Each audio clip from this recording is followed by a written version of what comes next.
Welcome to the Suburbs with Andy and Greg.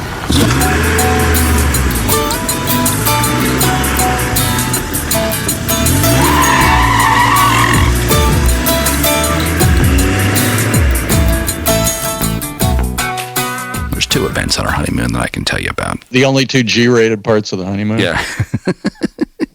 I think we were driving from Haleakala back to the hotel, and we hadn't had breakfast yet. And so we're driving along, and Jennifer begins to get hangry. Oh, nice. Yeah, Grace gets that way. We need to get a snack.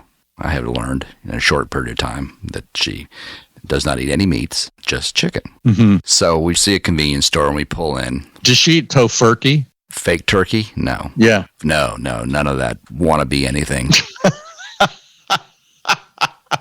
So it's just chicken. Chicken. Usually plain. So we pull into this convenience store, and she is looking for a snack. I figured, some chips and a soda or something.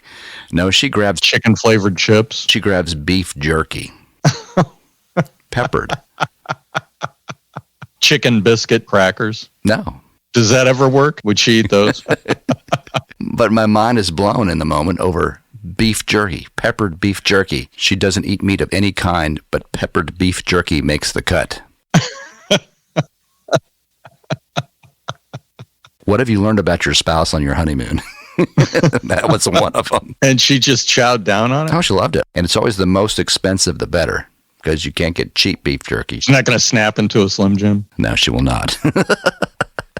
One of our other adventures on our honeymoon was we went on a canoe rainforest to a waterfall lunch kind of thing. It was very cool. Is that what the Slim Jim was for? No. Was it because she thought you guys might get lost like Gilligan's Island and you needed supplies? 3-hour tour. Kind of like the submarine. It was going to be a 3-hour tour, but you need to pack for life. No. Don't know what to say about that, other than they're all dead. They are dead. Squished, like a can of sardines. There was no aha moment in that either. It was just like 1 minute you're going down to see the Titanic, the next minute you're pining for the fjords. Pearly Gates. Wait a minute, did I miss part of this tour? I missed the whole Titanic part of this tour. The disclaimer that says, you may die. Sign here. Death is imminent. Nobody even reads that. They just checked the box. Yeah, whatever. Sign. Yeah. If you want to go, you're going to sign. So we go on this excursion. It started out with a canoe ride into the rainforest, then attacked by natives. It cost extra. Pounced on by a puma. So we were in the bus heading to the drop-off point. Jennifer and I had read all the instructions, which were, you wear shoes that you can get wet, and you want to have a waterproof bag, and you want to have all these particular things to be prepared. Malaria shot. There's this other couple that was on the bus, also probably newlyweds, and this girl is in high heels. And a bikini. Yeah, and smoking. Oh, right. And so we're thinking, okay, this chick has clearly not read the instructions. And they began arguing about something, even on the bus. The entire trip, she was just complaining, and she just, I don't think, knew what she was getting in for. And at one point, she took off these high heel shoes she had, and I think the guide actually gave her his flip-flops. Because he wanted to wear the heels? No, he was a they-them pronoun guy? He was just tired of her complaining. A couple times he had to carry her through the water, she bugs and the guide or the guide. Wow. So what's the groom doing at this point? I'm not carrying her. He was probably just shaking his head thinking, what have I gotten myself into? Oh, yeah. He's calling an attorney at the time. He's busy on the phone. The guide's telling her, please don't smoke. No smoking in the forest. My cigarettes are wet. He had to be there. Oh, I've been there. It's just one catastrophe after another. And we made it to the waterfall and had a nice lunch and headed back. But just this couple that was clearly not prepared for being married to each other and that trip. I'm not sure they made it. Back or period? Period, in life. The guide buried him under a boulder. Drown her by the waterfall. Pushed her off the cliff at the waterfall. Let's go up and look at this waterfall from the top. It's a beautiful view. Was it like some romantic named waterfall? I don't even remember the name of the waterfall. It was beautiful, though. Jerky Falls. Beef Jerky Falls. That forest that we went to, not tropical, like the one that you were just talking about, I look up And on the shore, on the other side of the lake from us, is a conservation officer, and he points to us and pulls us over on the shore. It's like the weirdest thing ever. I mean, the guy is like way over there, but you can tell you're the one that he's pointing to. Come here. You've been singled out. Come to me. Yes. So we paddle over there, and he wants to check our licenses, which I was totally compliant, as I always think that I am. He looks at the canoe and he goes, "You don't have a watercraft sticker on this." Uh-oh. And I said, "It's a non-motorized watercraft. We don't have to have stickers on non-motorized watercraft." "Well, you do now." Starting this minute. "What are you talking about?" "Yeah, they changed that law this year, and you have to have a sticker for a non-motorized watercraft." "Are you kidding me? How are we supposed to know that?" Not my problem. "It's a law, and so I'm going to write you a ticket." I'm like, "Are you kidding me?" I mean, how many decades was a canoe okay? You didn't have to register it. Now you have to have a sticker, and you're giving me a ticket. If you leave the water now and you drive to a place where you can get a non-motorized watercraft sticker and you fax me the receipt, I'll tear up the ticket. Back to the facts. And it's like, it's the weekend. I said, "Where are we supposed to go to get one of these stickers?" The tire barn? And he said, "A state park." "Really? They sell them at state parks?" "Yes." "Okay, can you help me out and tell me where the closest state park is?" So he did, and it was like an hour away. So we have to take the canoe out, unload the canoe, put the canoe back on top, drive an hour to a state park, buy the sticker, put the sticker on, Build the pyramids. drive back to the lake, and start fishing again. And I faxed him the sticker. So the next time I'm fishing and I'm down there, there's a guy in one of those 6-wheel aqua boat type things with the trolling motor on shore, different lake, signals to us. We get pulled over again. Last year's sticker. Better than that. I present my fishing license. It passes the smell test. And then he goes, "You know why I'm pulling you over?" And I'm like, "No, I don't know why I'm being pulled over." And he said, "Because you don't have a non-motorized sticker on." I go, "Yeah, I do. Just bought one last month. It's right here." "Oh, that's on the wrong side." I go, "What?" "I didn't see that. It's on the wrong side." "Okay." And he goes, "So next year when you put your sticker on, you need to tear that one off and put the sticker on the other side." "Okay. Do I have to fax you a picture that I've done that?" Boy, you're pushing my buttons. "Oh, yeah, I want to push a button." Someone like you who knows most everything about things on the water seem like you have been snake bit more than once. My grandmother had a deck boat. It was spring. I had just put the pier in, took delivery of the boat, and I was driving it. I just took off. Let me guess, it sank. And so I'm on the other side of the lake, and it's all state park there, and I get pulled over. The guy goes, "Proper flotation devices." Was Pamela Anderson on board? The way they usually do it is there's like a key fob thing, and there's a compartment in the key fob. You kind of unscrew the key fob, and the registration is in it. Waterproof. Yeah. And so I do that, and there is no registration in there. Wah, wah, wah, wah. I said, "I'm just shaking out the boat." He said, "Well, I think it's your boat." I said, "It's registered to Doris Parson. It's not my boat. But I'm the guy that's making sure that we can use it for the summer, that it's not my boat." He goes, "Okay, well, I'm going to have to write you a ticket." So he whips out the ticket book and then pats on his pocket and looks at me, and he goes, "You don't happen to have a pen, do you?" Oh, no, I don't. I said, "I'm fresh out of pens. I do not have a pen." And I didn't really tear into the boat to look to see if there was a pen. I just assumed there wasn't because I didn't have one on my person. I said, "No, I don't have a pen."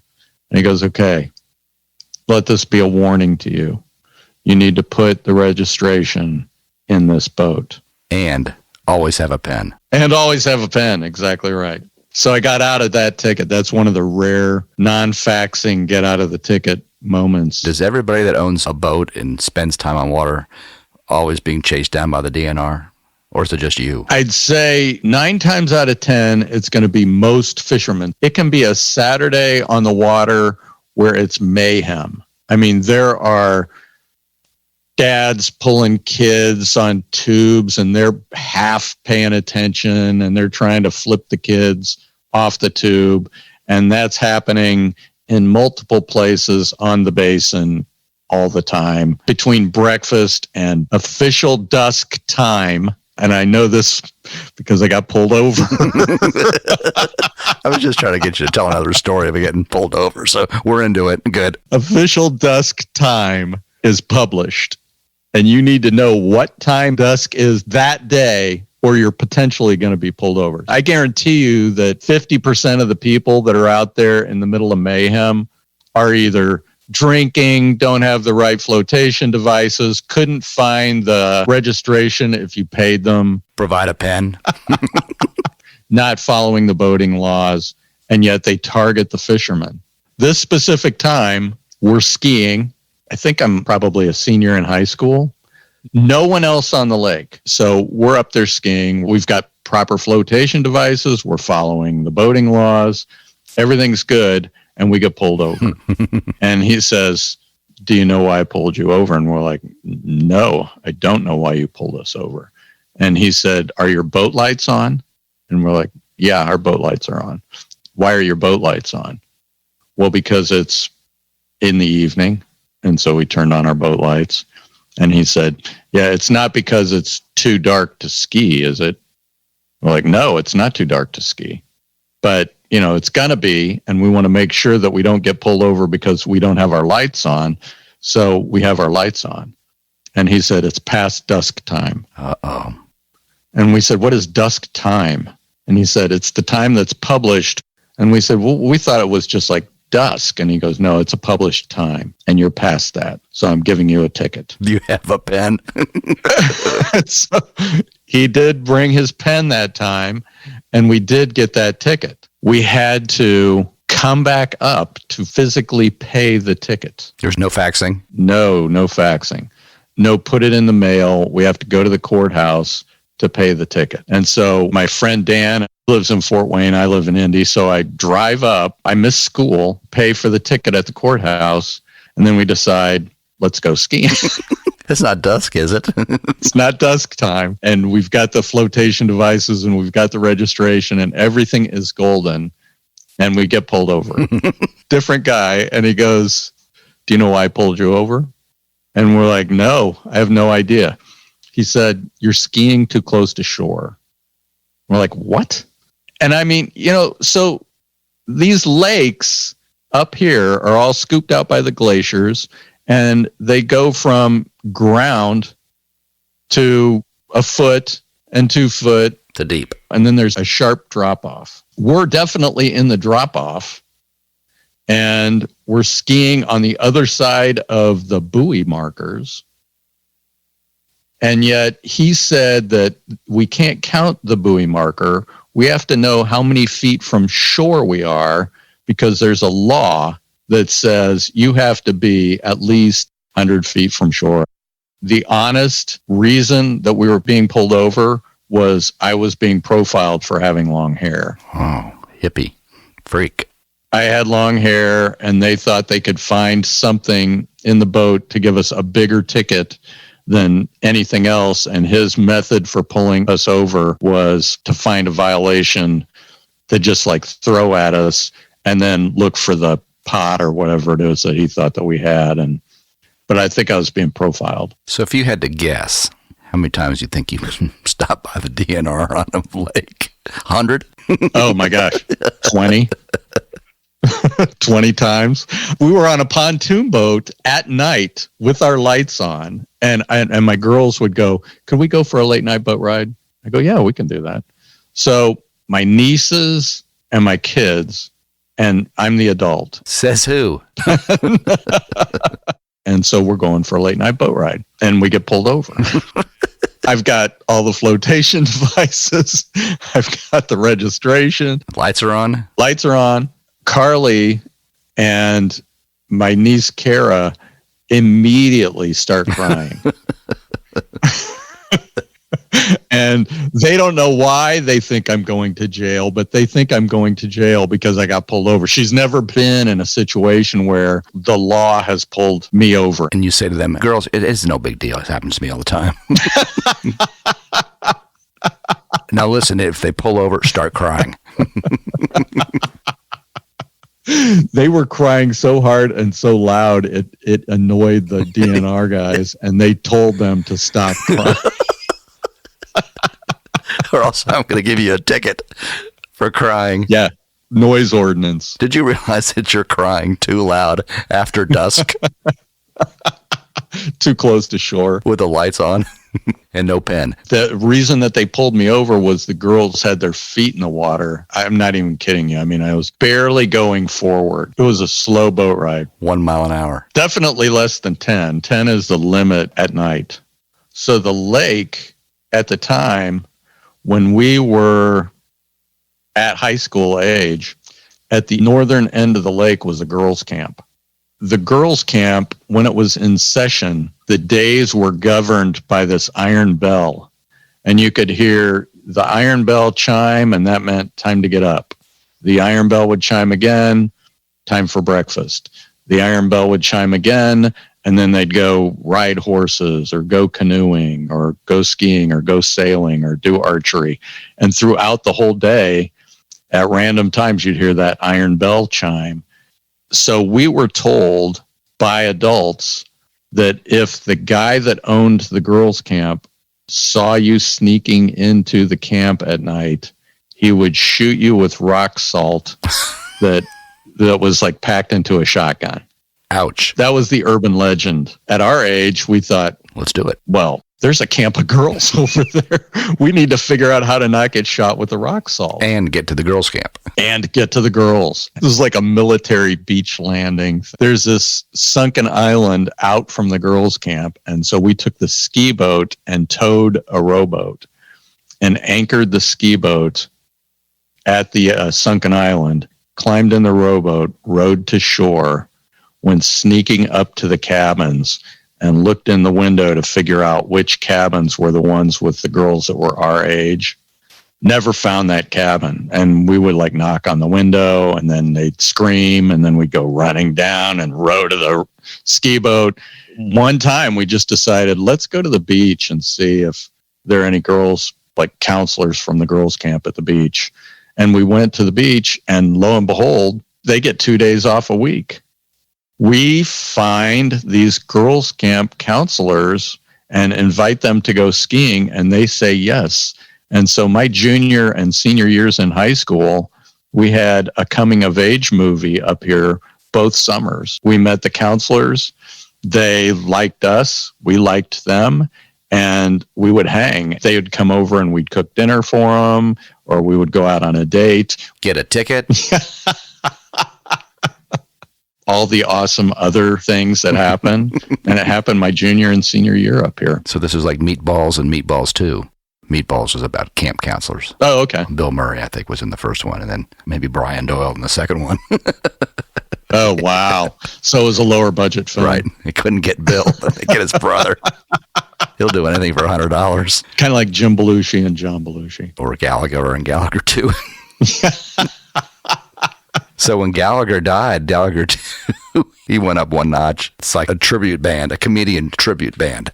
It is. Can't think of any other comedian tribute bands, are George Carlin 2.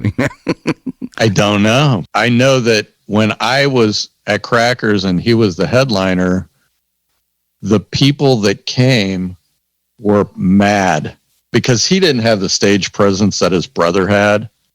For those of you listening and not playing along with the crib notes, Gallagher sold his act to his brother, and his brother did his act, but he did it as Gallagher 2.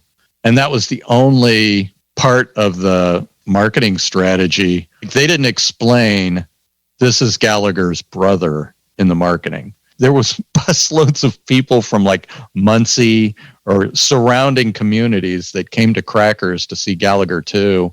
And then it's just like he didn't have the stage presence to deliver. It was almost like a guy who had tricks that was showing you the tricks as a sales rep or something.